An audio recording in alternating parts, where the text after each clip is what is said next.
Quick, before the service starts, I wondered if you could do me a favor. It seems like the Easter Bunny has been doing his social distancing this year, and we didn't see him and where he laid all his eggs. Whenever you see one in the service, give us a shout in the chat box and let us know. Be sure to count up and see how many you've got.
I want to welcome you to the Morristown Unitarian Fellowship online.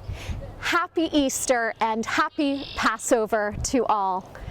If this is your first time visiting with us, my name is Alison Miller, and I have the great privilege of serving this congregation as minister. If you'd like to get to know us better, please send your name and email to care@muuf.org, and we'll make sure that you get onto our mailing lists. Welcome to our Easter morning service. Welcome to one and all. We light this chalice because we are Unitarian, Universalists. We are the fellowship of the open minds, the loving hearts, the helping hands, together we care for the earth, and help to bring peace and justice to the world. Amen.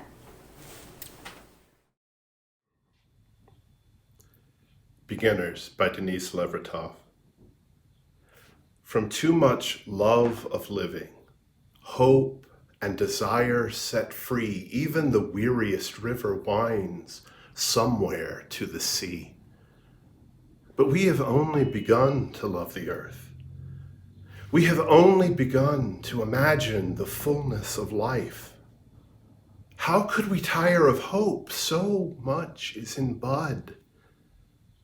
How can desire fail? We have only begun to imagine justice and mercy, only begun to envision how it might be to live as siblings with beast and flower, not as oppressors. Surely our river cannot already be hastening into the sea of non-being. Surely it cannot drag in the silt all that is innocent. Not yet, not yet. There is too much broken that must be mended, too much hurt we have done to each other that cannot yet be forgiven. We have only begun to know the power that is in us if we would join our solitudes in the communion of struggle. So much is unfolding that must complete its gesture. So much is in bud.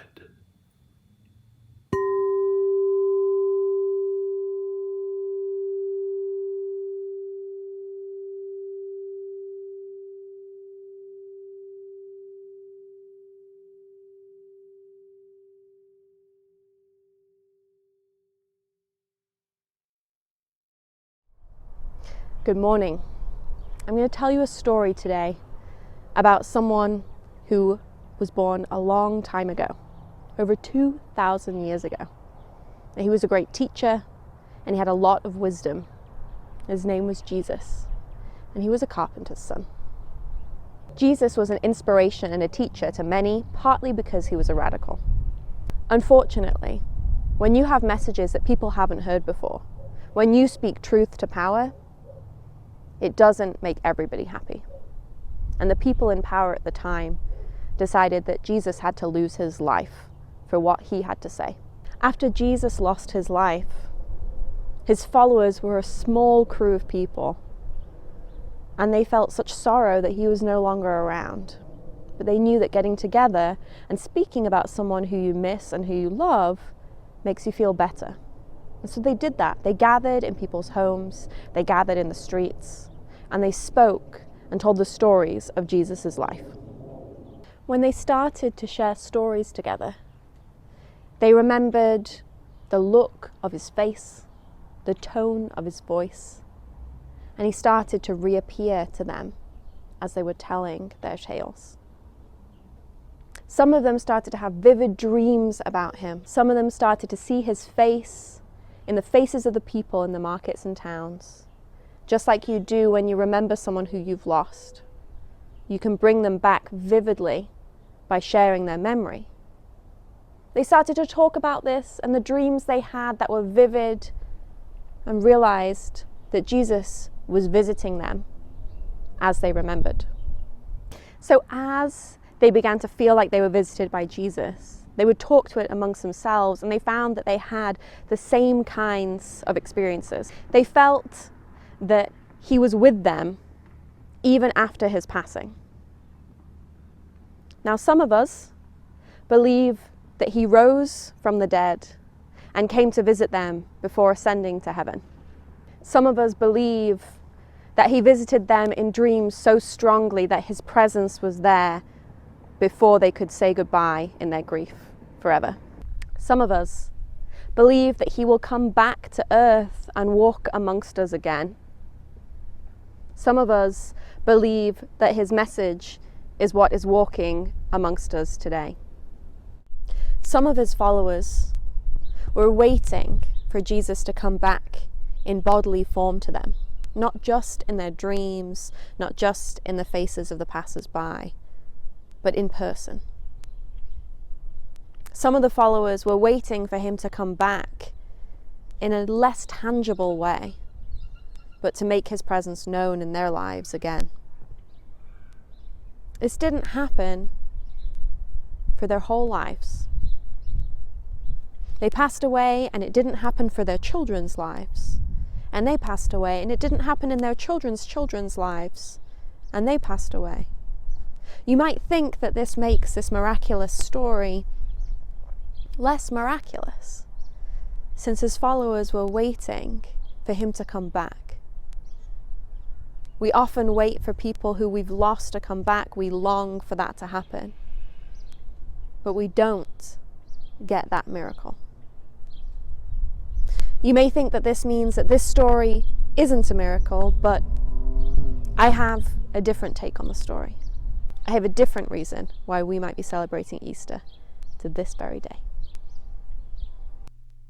So what is the miracle that we remember at Easter time? I would say that a huge part of the miracle is that a radical teacher who was well loved, who passed away before his time, is still alive today.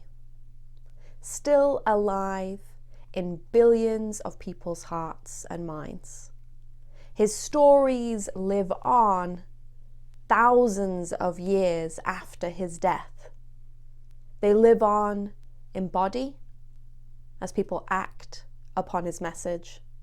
They live on in mind as people tell stories about his life. And they live on in spirit as people share the messages that he was on earth sharing.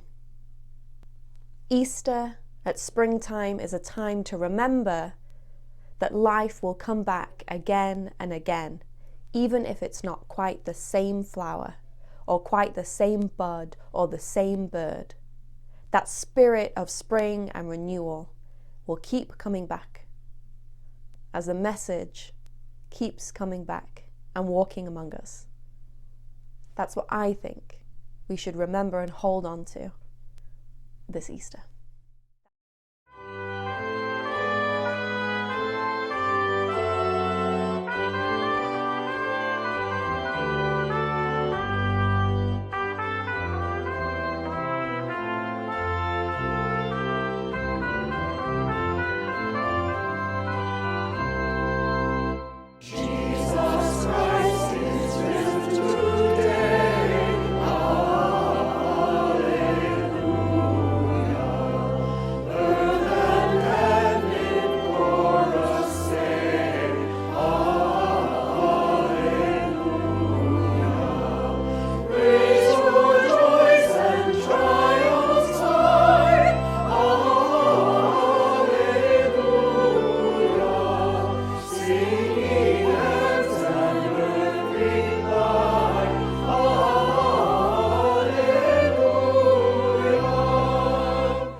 we light a memorial candle for the beloved godfather of our Director of Religious Education, Liz Roper.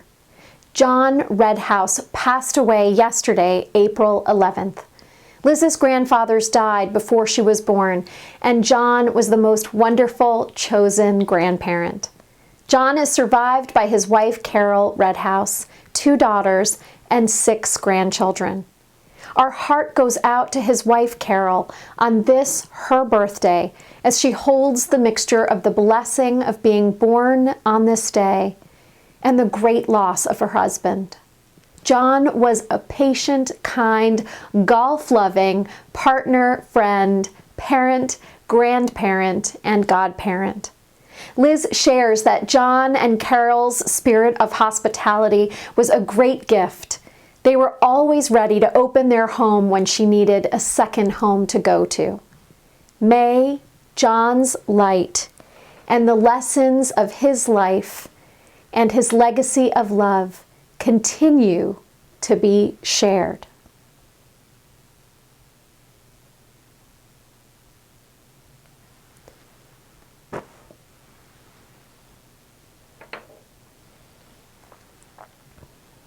I invite you into a continuing time of prayer and reflective meditation. Spirit of life, we are present this day to so much sorrow, pain, and suffering. Our hearts break in the presence of so many living on the edge of hunger, on the edge of loneliness, and on the edge of despair. We are present this day to so much courage, creativity, and healing. Our hearts open in the presence of so many working on the front lines, offering new ways of being, and cultivating compassion and quality care. We are present today to our inadequacies and our giftedness, to the balance of light and shadow, blessing and curse that fill our lives, each in its measure and in unexpected ways. Help us to find the strength to overcome and to ask for help when we need it. Remind us that we are enough when we fall short. We are loved when we are separated, and exactly who we are deep down is a piece of what makes life more whole, holy, and true. Amen, and blessed be, and may it be so. Seasons of the Self by Max Coots. We need a celebration that speaks the spring-inspired word about life and death. About us as we live and die. Through all the cycling seasons, days, and years. We need the sense of deity to crack our own hard, brown December husks. And push life out of inner tombs and outer pain. Unless we move the seasons of the self and spring can come for us, the winter will go on and on. And Easter will remain a myth, and life will never come again, despite the fact of spring.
The other day, my husband called for me to come outside. The winds were ferocious, and we had even seen some snowflakes and hail in the morning.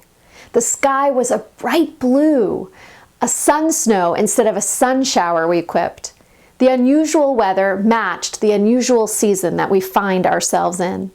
By the afternoon, the up to 40-mile-an-hour gusts had pulled the clouds closer, and also a little mouse who was just then lying on its side in our driveway, not moving. "Is it dead?" I asked. "It will be," he replied. He was torn about what to do about this tiny orphan, probably not even 2 weeks old, away from its mother, freezing to death. Now, if this little guy had been bigger and in our kitchen, we probably would have seen him as a pest and brought out the humane traps to put him outside. But that day, in the context of a week with the online newspapers filling up with death, we found ourselves bringing him inside and wanting to offer him the warmth of an aquarium with soft bedding and some drops of warm goat's milk. Now, while we are animal lovers, we know to be careful. We took precautions. My husband David wore gloves as he handled the tiny body, which began to move in the warmth of his palm. We also practiced hand washing, as we have been doing without ceasing lately. We know that mice can be carriers of disease and that there could be risks. But in this particular week, in that moment, neither of us could let another life go if there was something that could be done. We figured we would try to give him a fighting chance to live another day. Apparently, we are not the only ones to choose this path. The internet is filled with advice for rehabilitating wild, abandoned baby mice. It is human to resist death. It is human to care about the well-being of other beings. It is human to take risks for the sake of that caring, and also to fear taking those risks. We are caught between our desire for immortality and our true nature of being mortal. The paradox, of course, is that it is death which gives life meaning. The miracle of life itself may be infinite and varied, but a life, one life, is finite and particular. Therefore, we mourn the loss of our prophets and parents and pets, knowing that when they die, a particular life with a particular story, trajectory, and set of relationships is now complete, whether or not we are ready for completion. In life, death frequently arrives at a point of incompletion. Yet we often project out an imaginary ending for ourselves that we hope to live to an old age where we die during a peaceful slumber on a day when we feel ready to go. I'm not sure exactly how young we are when this narrative first gets planted, but parents of children of a certain age often bring their kids to our congregation for the first time when this narrative gets disrupted. This week, my son, who is second grade, asked a series of questions that mirrored this disruption. Why are there so many scary things that happen? Why do people get cancer and coronavirus? Why doesn't God do something about it? Why don't more people just die when they are really old in a peaceful way that doesn't involve sickness or something scary? On one hand, I wanted to protect my son from fear and suffering. On the other hand, this is flimsy protection in the face of the truth that fear and suffering are part of a human life. But it doesn't have to be the whole story either. When there is something to fear, there will also be displays of courage.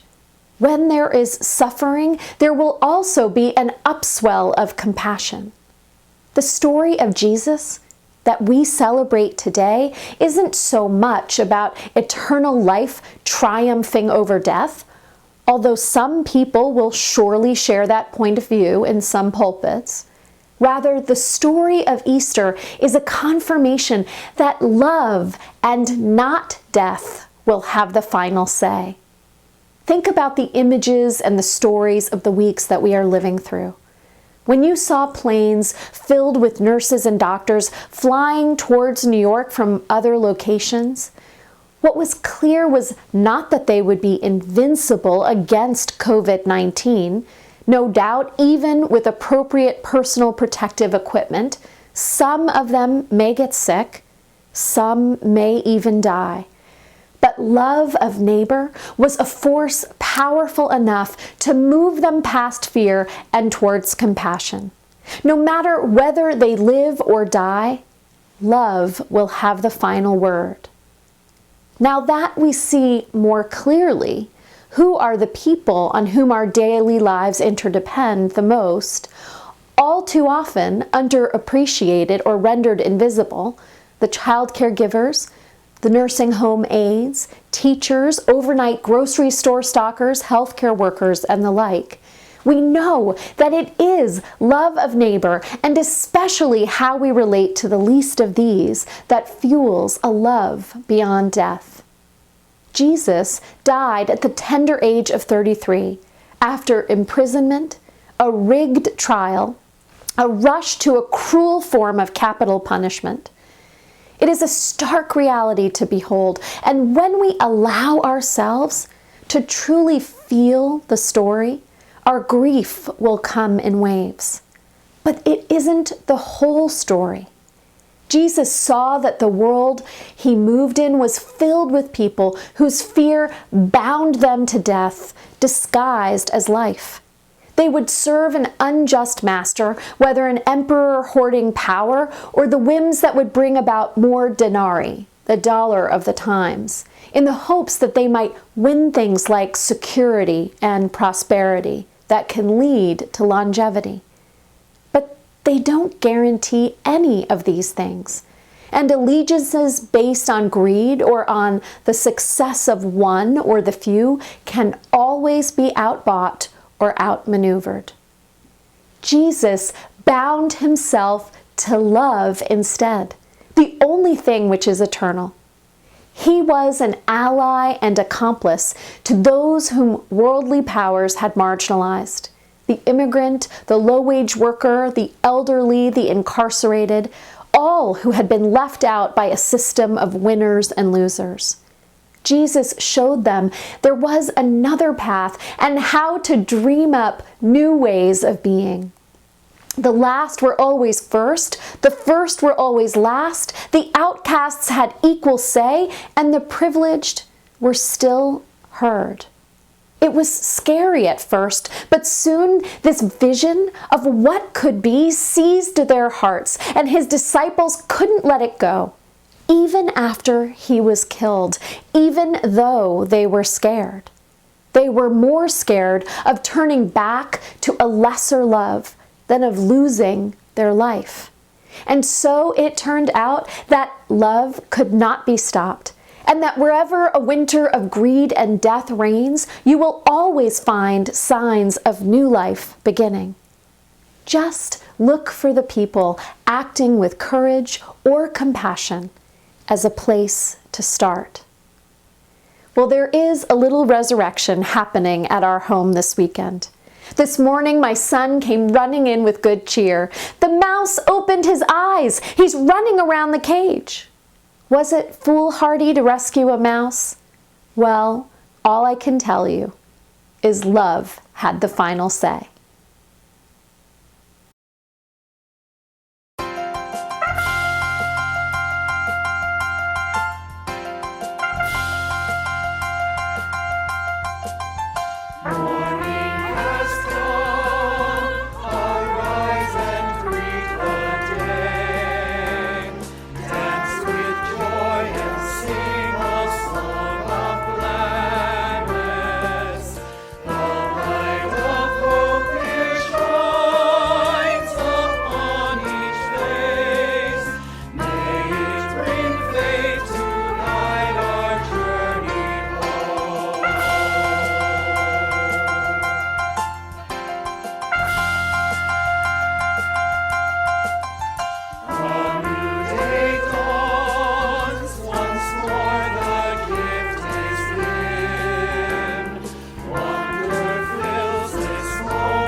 and now in our going.